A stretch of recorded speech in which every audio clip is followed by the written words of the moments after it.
Okay. Good afternoon. Good evening. Welcome to BWTM Sports. We have a not even a long awaited, and awaited. Many people have been asking for this man. Good afternoon. Good evening. Welcome to BWTM. Dean, you there? He's disappeared. Okay, give me a second. Hello, Ingram. Yeah, we have with us of Jamie Cox, Dean Edwards. Dean, are you there? Hello, Dean. Can you hear me? I can hear you now,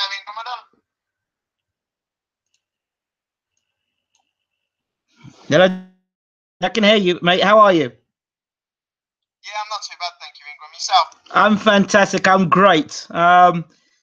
I don't know where to begin. Cox first, or we talk about the news that's just broken via Frankie Gavin. Thanks for that.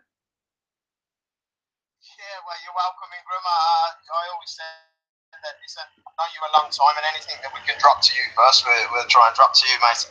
Okay, so Frankie Gavin comes out. Start talking to him, as he does. You can find out what he's doing with his career. He's back. He's had a couple of fights.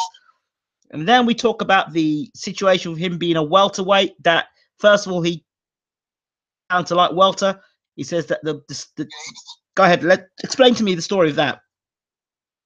Yeah, it was a discussion when obviously I've known Frankie his whole life, and I know I know where he's at and where he's best, and I know a lot of the people say he'll be a force at light welter. Frankie will not perform at light welter, with his age and maybe not always.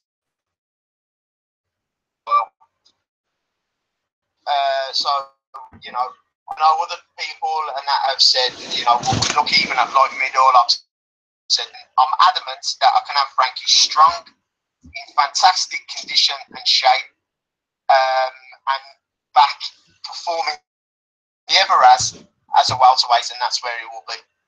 One of the questions people will ask is, why does he have to wait to 32 to produce his best work when he had everything and he had the world at his feet? Maybe sometimes that's an hindrance. Frankie has, in the nicest possible way, has always been very easily led, very gullible at times. He's got a great heart, Frankie has. And unfortunately, he hasn't always had the right people around him and listen to the right advice. Times I've had to step away from Frankie due to them decisions, and unfortunately, leave him make his own mistake. He's contacted me, even with every trainer he's been with, and asked me for advice and what do I think and how do I foresee things. And I've always gave him my advice. And as Frankie will always tell you, 9.9 times out of 10, I've always been absolutely spot on with him. I've never gave him false hope. I've never gave him false information. Blew smoke up his ass. But at the beginning, he was a big superstar, turned over. Britain's only ever amateur world champion. And I think a lot of people around him and a lot of so-called friends and different people clung on to that then, jumped on board the Frankie train and dined out on it. Unfortunately, not pulling him in the right direction, not pointing out his faults and with him, and he found himself where he then was, against Brook, where ultimately, as much talent is not enough. Well, the Brook fight seems suicidal to me. Why would he even? There was question marks in being a welterweight, but then he's going to fight Kell Brook. He's a big welterweight. I mean, he's a guy that could move into like middleweight. Well, again, look, I believe, and people are going to slag me for this, with Frankie's ability, if Frankie was 100% dedicated, in top condition, and didn't listen to the wrong people around him, and his career had been different leading up to that point, I believe Frankie is more than capable of doing what Spence Jr. done to Kell Brook. And I stand by that comment 100%. How does he? So how? Go ahead. And he couldn't. Frankie's a confidence fighter. Years and years and years, his confidence had been knocked, and he knew in his heart how he cut corners and not prepared as well as what he should have. And I think that showed in his performance. When he seen the size of Callum, thought, I think this is now where I'll get found out here now, and he did. Why beaten up for you to discover that you've been cutting corners? Everybody reacts different, don't they? Everybody wakes up at different points in. Some people go out the whole life and commit crime and stay on that road their whole life. Some people go out and drink young, educated from young to anything, not just sport, but anything they do in life, focus their studies, and that's what their main goal, and they stick to that. Everybody's program different. I think Frankie, being the way that he was, and with his age and a little bits of immaturity, and with the wrong people around him, you know, that's where he got to. But unfortunately, it was too late at that point, really, for him to do anything about it then, because he was in the ring and he was fighting for a world title. But that's been and gone. He has now not got all of the big crowd around him. The bubble for him has burst, and reality has kicked him up the arse. He now realises that, yeah, you will, but you also need the will, and you need to put in an awful lot of hard work, which luckily, I don't believe it's the end of the road. I believe he's settled in his family life with his missus and his children and his home life. He's settled the gym to help other kids to occupy himself in between training, which is a major factor for Frankie. You know, and now I think everything has come together at the right time, hence why I'm willing to pair up with him now. You know, I had many fighters years ago in my own career, and it probably wasn't the right time for either me or Frankie. But I believe now is the right time for both of us. Now, one of the things, I had a discussion, I couldn't remember who I had the discussion with, but I heard about Frankie floating around on a certain contract. I heard him and his promoter weren't getting on as well as he should have been, or maybe that he wasn't getting the time that he needed, and maybe Frankie wasn't doing himself any favors. I say, my personal opinion, I think Frankie needs a sports psychologist on his side. I don't think Frankie's head's completely right. I think until he gets a sports psychologist right, and he needs to be mentally switched on. And I don't think Frankie's been switched on in fights. Can you give us your take on that? Yeah, I don't. I think Frankie and his natural. Anybody who knows him, who's with him in the amateurs, he's a joker, takes nothing serious, and achieves things as an amateur solely on God-given ability and God-given talent. And I think the mentality that stayed with him, he believed that it would be the same in the pro ranks. Now, that isn't the case, because you have big grown men who may not have your skill, and they are willing to walk through walls and do whatever they can because they're very hungry and they want to achieve. I think hence why I say the bubble burst for Frankie, and he now realises, and like I said again, I believe it's the right time now. It's the right time for Frankie, myself, and the plan that is in place. I believe Frankie will finally fulfil his dreams and become a world champion. Okay, so the promotion situation, I understand he's got 3 offers on the table. One, I believe, with Eddie Hearn. One, I believe, with Dennis Hopkins tonight in the interview. Yes. And there's a third one which you wouldn't go into detail about. Yeah, I'm surprised he even mentioned this Dennis Hopkins. That one a little bit quiet as well, to be honest. But he just let slip. But yeah, there's 3 options on the table. In fact, there's 2 which I won't say. I wouldn't have really mentioned the Dennis Hopkins one either, but now he has. So there's that one on the table, and also the Matchroom. Yes. There's also numerous fights that have been mentioned to us and different routes. I've also Frankie is self-managed, but I will oversee, and between us we will make these choices now rather than it being left to him like it has done. And numerous fights have been put to us. I've already said no. I've got in mind what I want for Frankie. I've spoke to certain promoters, and one specific promoter on the same page. And he believes he can deliver Frankie that world title, and I believe I can get into that world title, and Frankie, with his hard work and his ability now combined together, will achieve that and win that world title. Now, I'll go. Number one is Frankie says that he wants to punch Curtis Woodhouse hard in the mouth in February because he didn't feel he did a good enough job the first. Any thoughts?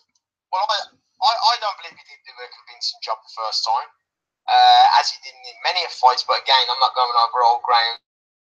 Many reasons. But yeah, I think Curtis. I like Curtis personally, but this is business.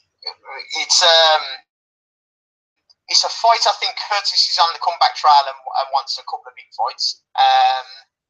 Frankie, I don't know. I assume he said something, derogatory and about Frankie, and I think there's still a little bit of needle from the first fight being pretty close to what it should have ever been. And I believe Curtis wants another shot at Frankie, and Frankie's more than obliging.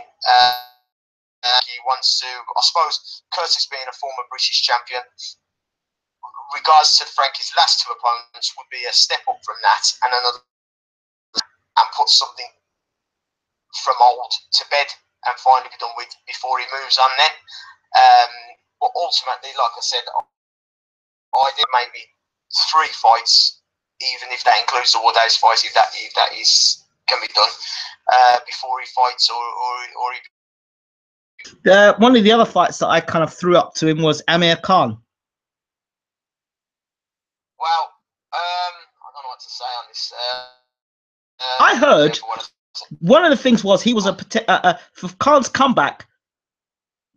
Frankie Gavin would be perfect for him. No, I don't know.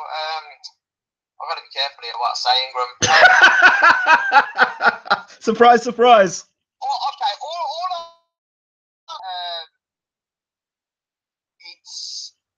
it's probably been more than spoke about. And Frankie Gavin. Well, Frankie Gavin said that. Look, he says the one thing about Amir Khan, yeah, he's got fast hands, but he's got a glass jaw, and smaller guys than me will knock him out. Well, that's very possible. People think Frankie doesn't punch. The thing is this: look, Frankie punches pretty hard enough to gain. He's not a concussive knockout puncher. Of course he isn't, but he's very accurate. He's very clean, and in previous fights, worked as much as what he should have done and let his hands go combinations and with his work rate. Now, that will be one of the things that I will be working on with him. I believe that when he steps that up, he'll be stopping an awful lot more fighters. Technically, Amir Khan makes an awful lot of mistakes. So it's not a possibility that Frankie could and would stop Amir Khan. Okay, so we'll watch his space for that. In terms of bringing fighters back from the dead, I wouldn't say that Frankie Gavin's back from the dead, but Dennis Hobson has a reputation of bringing fighters back from world title fights. I don't know about. I'm not just blowing smoke up off Dennis Hobson's ass. This is a fact of you've seen what he's done in the past. The logical guy to go to would be of what his track record, what he's done. Plus, he's got the TV deal as well, so that is quite logical. However, I mean, Eddie Hearn's down the road, and he's got the big platform there. I mean, it depends on the. I don't know. I don't know where Frankie is in terms of how much his marketability is now with Sky and all those other things. His marketability is still very high. He's very ranked in Great Britain. Bearing in mind, Cal Brook's moving up. Sam Eglinton's moving up. Bradley Skeet's there, but Frankie's already beat Bradley Skeet. You know, so you know, Frankie's very highly. You know, so he's far from you know, a washed-up fighter or bringing him back from the dead. So you know, he's still there and thereabouts. Granted, he needs a good couple of performances. He needs a good name on his record, and he's well back up there in and around the world titles and with the world's. Okay, fair enough. Well, okay, here's a puzzle that I can't seem to crack. Maybe you can crack it. If Frankie Gavin struggles with physical strength, how does he get past big guys such as Errol Spence and Keith Thurman to potentially become a world champion? And they're monsters in the division. He boxes their absolute ears off. That's how he does it. And he's got the ability to do so. Now,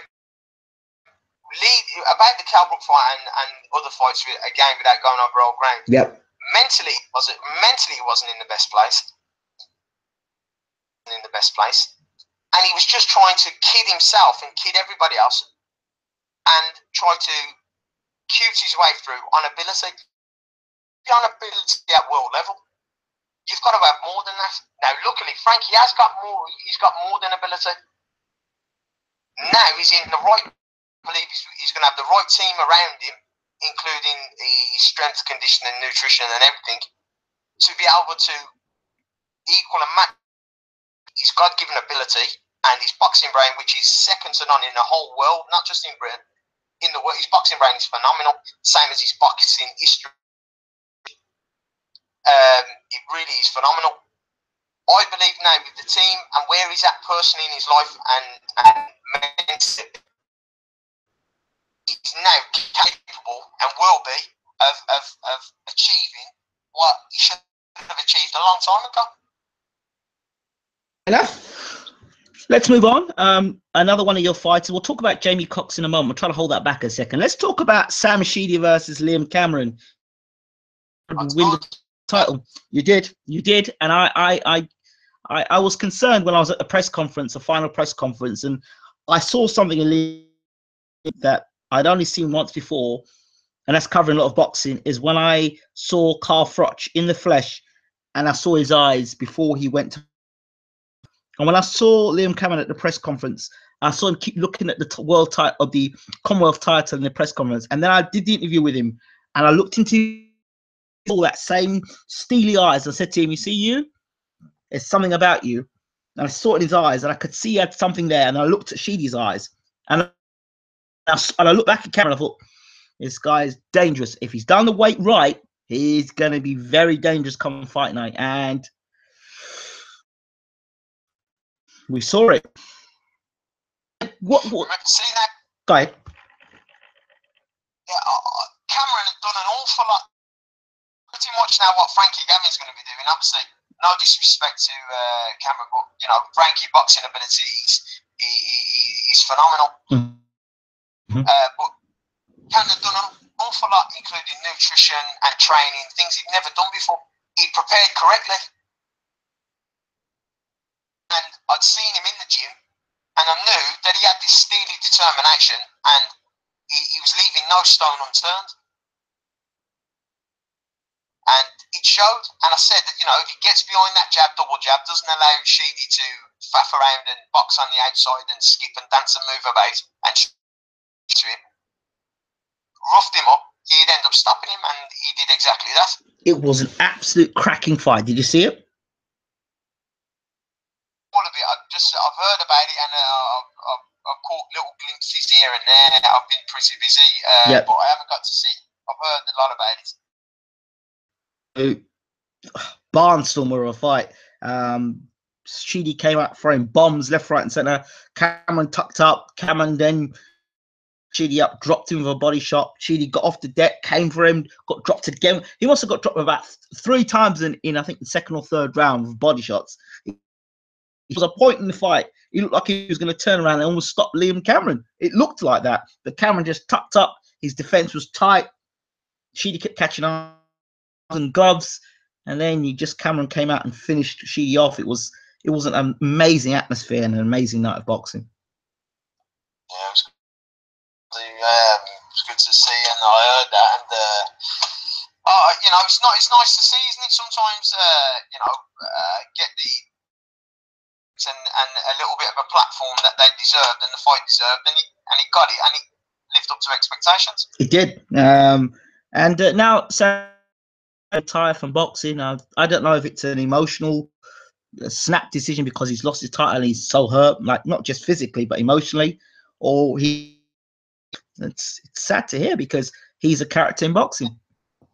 He's a character, and he's a very talented kid. He can punch in himself.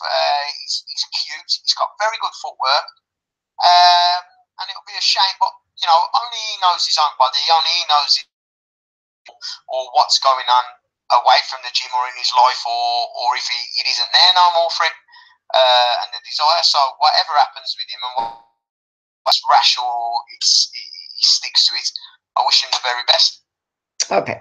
Now, I think this is the moment that everyone's been tuning in to listen to. For you, Dean. As we know that you are also the manager of Jamie Cox.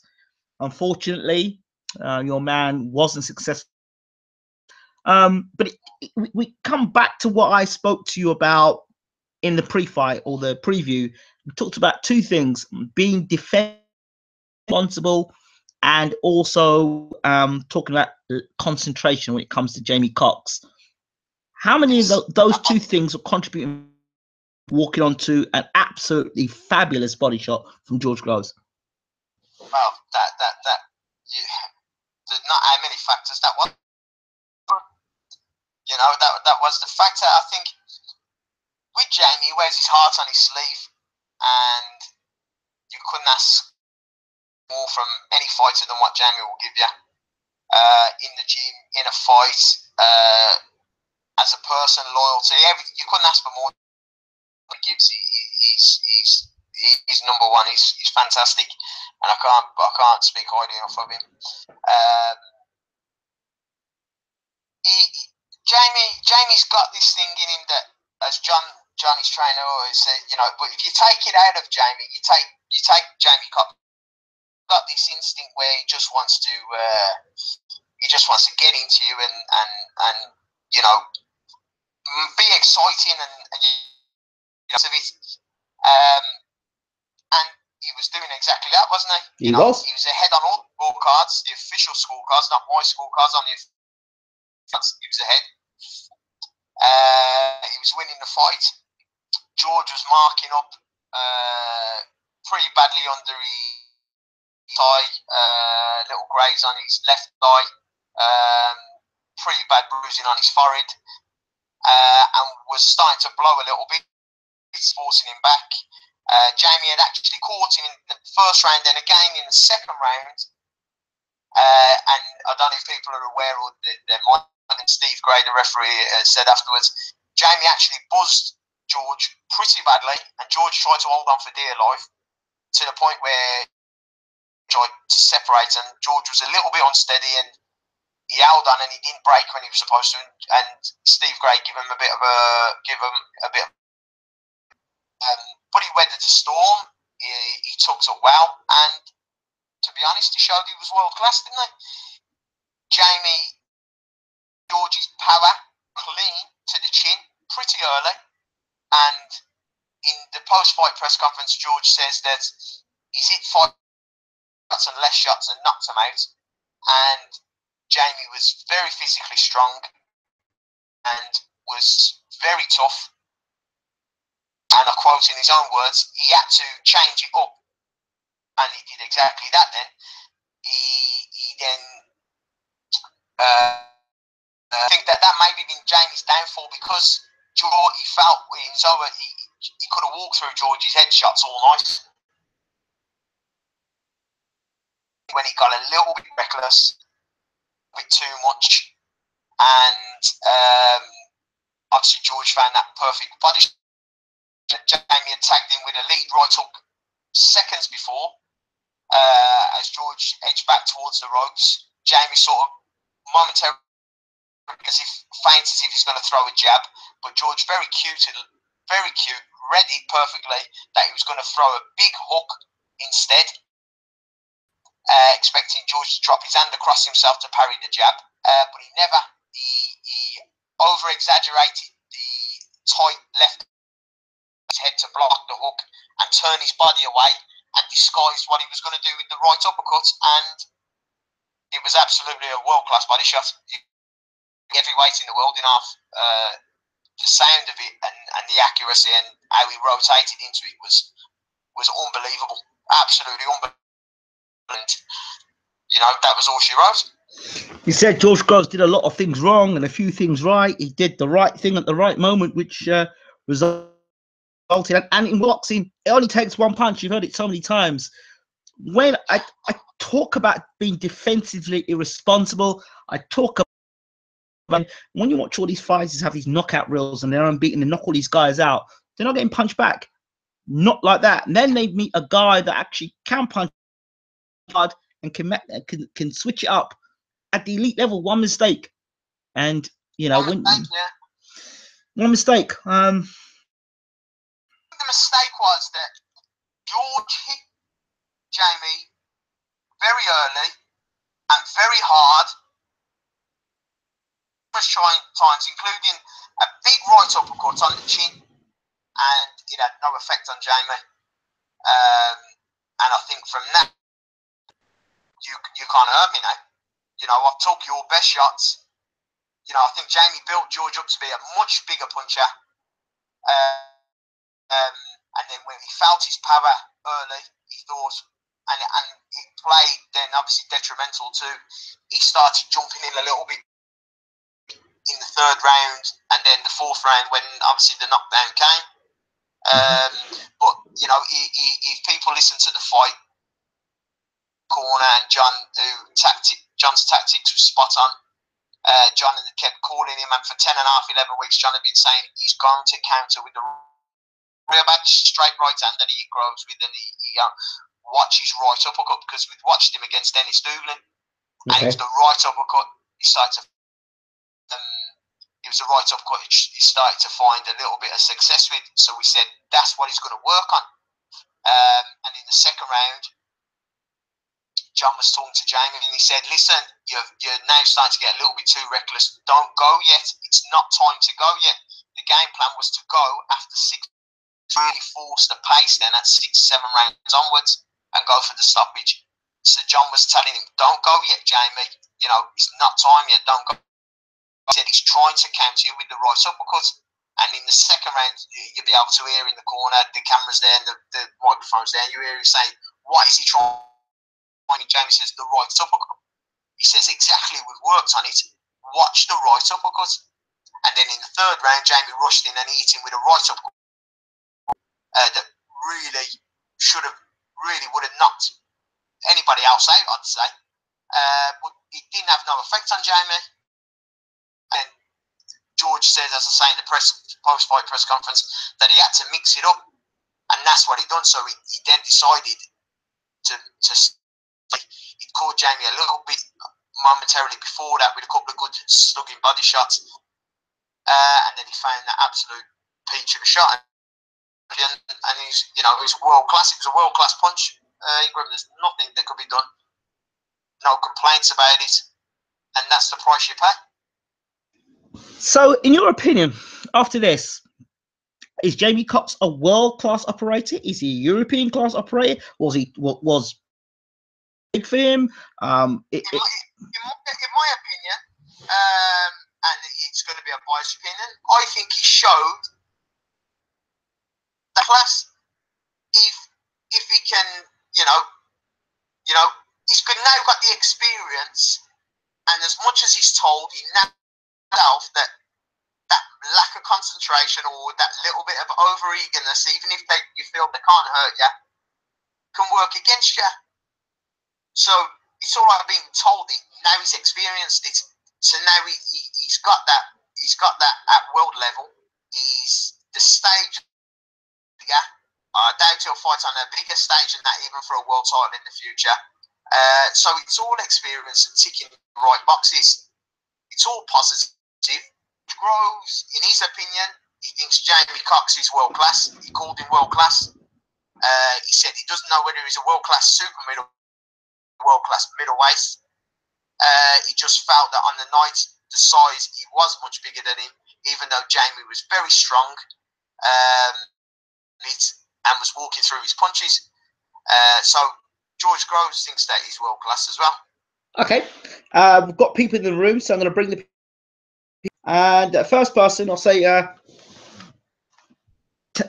Tanka Kays. Good evening, Tanka. I hope you're well. Adam Scott, he wants him to move down to middleweight. Is that possible?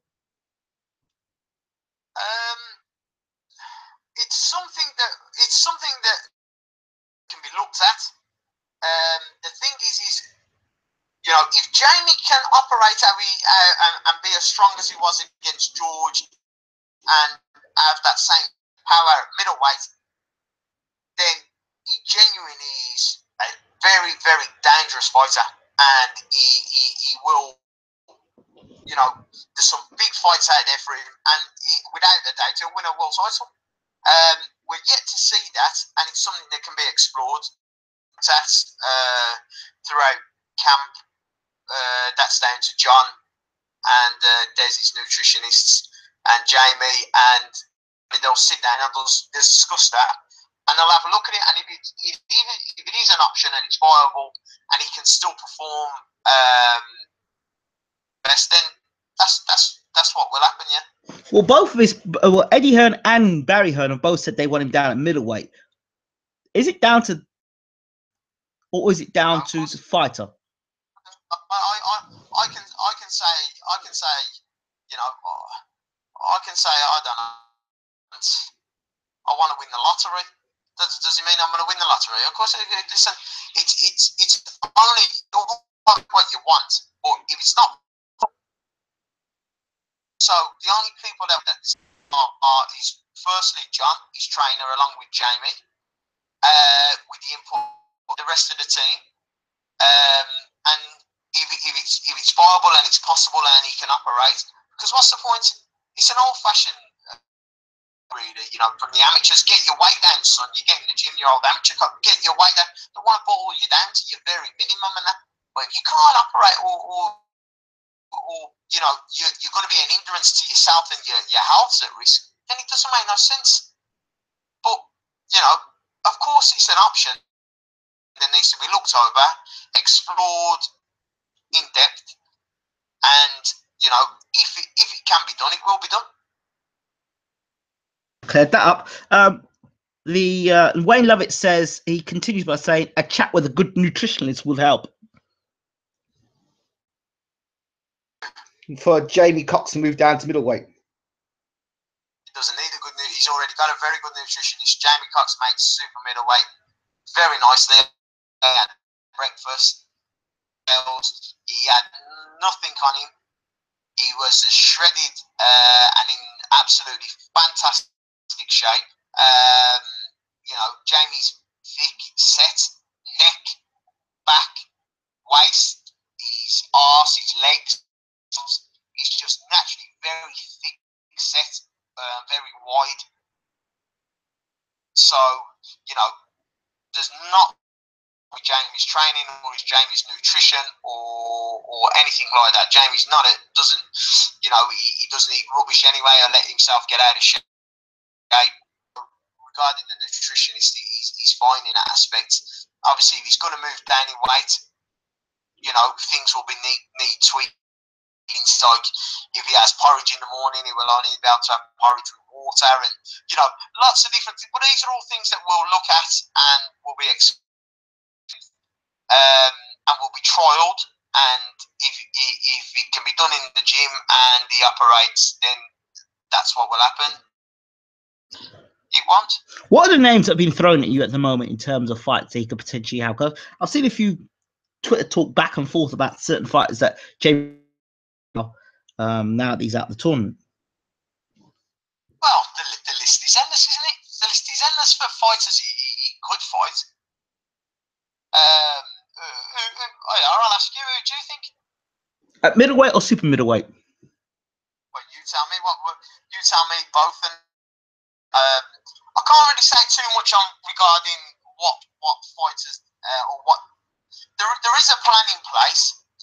There are different fighters that will happen, including fight dates, but I can't say about them as yet. Ingram. Yeah, it's a good fight. Yeah. Middleweights, British middleweights.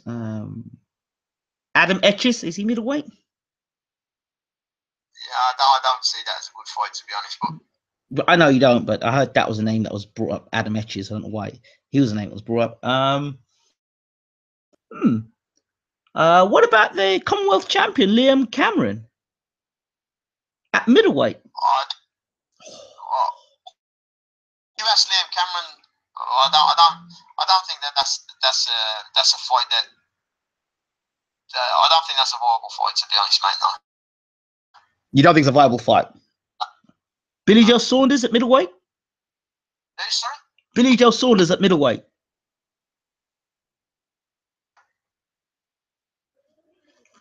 Gladly take that fight. Gabe Rosado? Very good fight.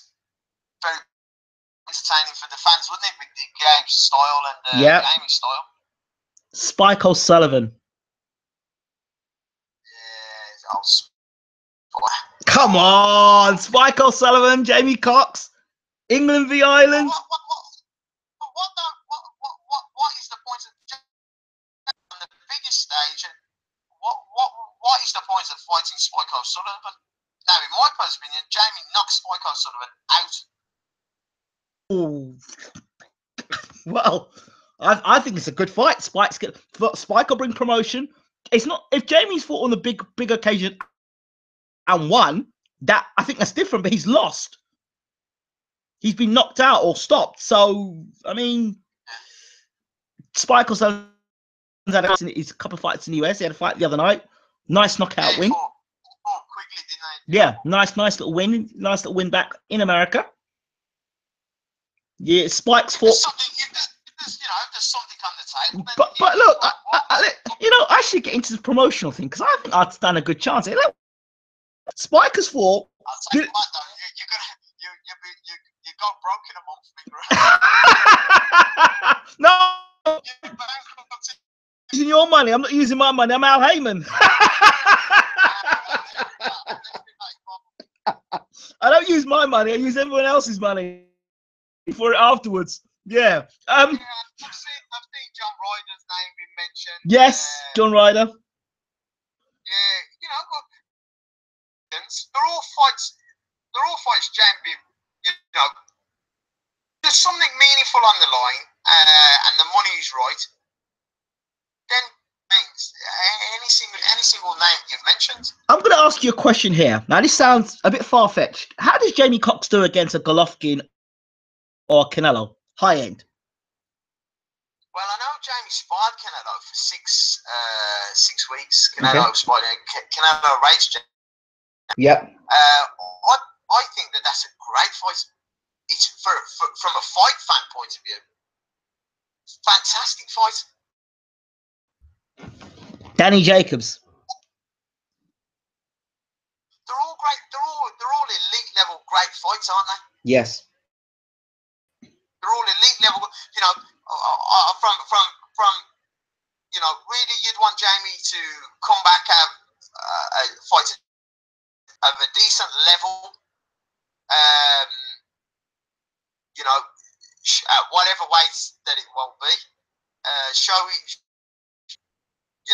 Get a win under his belt, move on again, and then any of them elite names really for another world title at any weight would be perfect. James DeGale. That'd be fantastic. Jump in at that one. Okay.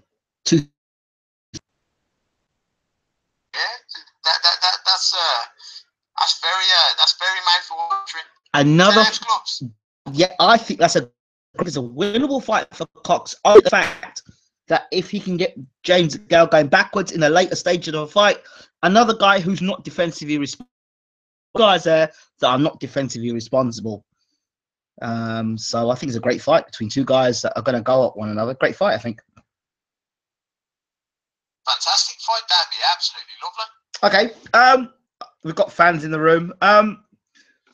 Adam Ali says, asks Dean what he thinks about Eubank saying Cox would have got up from that shot if he wanted to. Listen, I know, Jamie. Now, the right uppercut that George hit Jamie with in the third round, clean on the chin, he couldn't have landed with no more power and no cleaner. Now, you can watch the rerun of it. I don't care what he says, that would have took his head off. It would have took his head off. Jamie didn't. There's no quitting Jamie whatsoever. He's a proud man and he's a tough man and he'll fight to the very end. The body shot that done Jamie was, and I've said it time and time again, was world class. It was delivered with so much power, full rotation. He exaggerated the right block with his left hand to turn his body away from it, to twist all the way back in with the right uppercut and hit him right in the solar plexus and across his body. It was unbelievable. It would have, listen, if he could have landed that on Anthony Joshua and then Joshua would have gone down. Don't get me wrong, 15 seconds later, Jamie still winded a bit, but he was fine. But you only get 10 seconds in a fight. Yeah. Okay. Fair enough. Ricker Hacken has got quite a lot to say to you. First, he says Cox only had success when he had Groves on the ropes and let his shots go. In the middle of the ring, you could see he was out of his depth. That's what Ricker Hacken says. I don't know. I don't believe that. I believe Jamie was pretty well using his jab to force. How did George go back to the ropes? Ask him. Did he just decide? Did he just decide to say, "Hold on, Jamie, stand there, mate"? You like these fans, don't you? He continues.